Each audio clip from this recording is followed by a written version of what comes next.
There's sort of a disco, influences. there's a bit of a disco resurgence happening now too, you could Really? say. Yeah, a little bit. Some pop sounds are starting to incorporate what's, considered to be new disco, which is like Yeah. taking some of those sounds. I don't think it always has the same soul that a lot of the originals have, which is why I like playing T-Dance, because I get to play Diana Ross and I get to play, Yeah.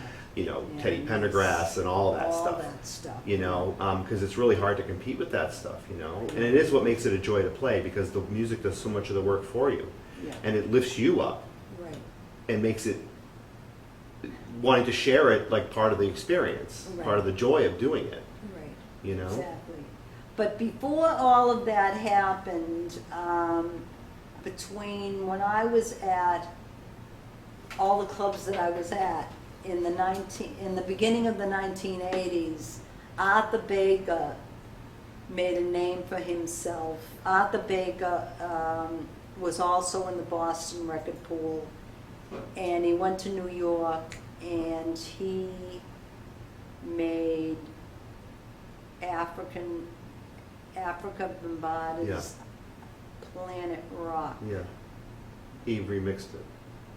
Is that right? He created the entire sound. Oh, okay. So he really worked with them from scratch, and And that's how he became the person of the decade. yeah. Yeah, I think Arthur Baker is somehow he's overlooked sometimes by people. I think, and you're right. He He's- had an ear Yeah. like he would always stop you on the street wherever you were in Boston, and he had his tape deck there. He says, "Listen to this. What do you think of this?" I would remember that. Yeah. And a lot of people would pay attention. A lot of people didn't pay attention. But boy, did he prove those people wrong. But he had to preach, right? I mean, Oh, he had that. yeah.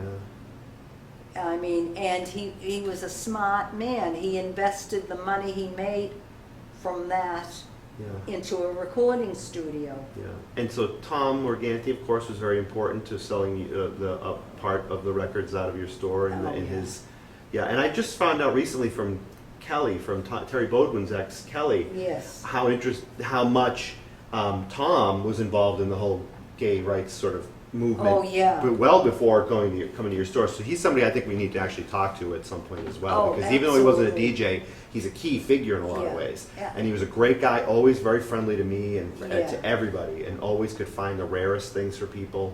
Oh, He was an amazing guy. He is an amazing I would guy. trust him with my life. Yeah. He like replaced my girlfriend, Mm. and Tom had the same birthday as she did. Yeah. It was amazing. Fate. Yeah, this guy I gotta hire. Right. There's something about it, that birth date. Right. Now we only have a few minutes left, and I want to know: do you want to talk at all about the last night you DJ'd at Chaps? I mean, what do you remember about it, or what your feelings were around deciding to stop? I mean, did you just? Well, it was basically illness. Yeah. I collapsed at Chaps. I was, Can you confirm for me it was "Don't Make Me Wait" was the record that was playing? Do you remember the record? For some reason, I feel like I remember what the record was too. uh, By Loveland. No? it was a Loveland song. It Yeah. was, right? Yeah, I collapsed. I was bleeding internally, Oh, my. and they took me to Beth Israel Hospital, and of course the next day everybody was saying that I was in a K-hole, which was a total lie. I Yeah. never did Special K. Right. It was a physical thing, and You just then knew. then I had Vinyl Connection for 15 years. I'm proud to say I Yeah. lasted 15 years Mhm. in retail. I called up Dennis at Decadence and told him that I was planning to close the store because of Napster and Hmm. because of people not wanting to buy music anymore. They could download it. Mhm. And I used to email everyone from the music industry to members on the Judiciary Committee at Congress saying, do something about Napster. They're stealing our music. People aren't buying anything anymore. And, you know, nobody knew what I was talking about. I mean, they thought that they were computer savvy by hiring one person with the computer doing all the work. And to them, you know, that was being worthy of knowing about the computer. And we lost not just, you know, the financial side of it when people stopped buying it, but we lost that sort of record store community. I mean, I used to hang out in your store all the time and listen to everybody hang out and talk. It was like being in a barber shop.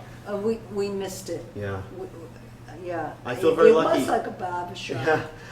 Like the movie barber shop. Exactly. And I felt so lucky that I was able to spend time there and just get to absorb some of the knowledge from you guys. Honest to God, it was a very important time in my life. Yeah. Thank you very much. No, you.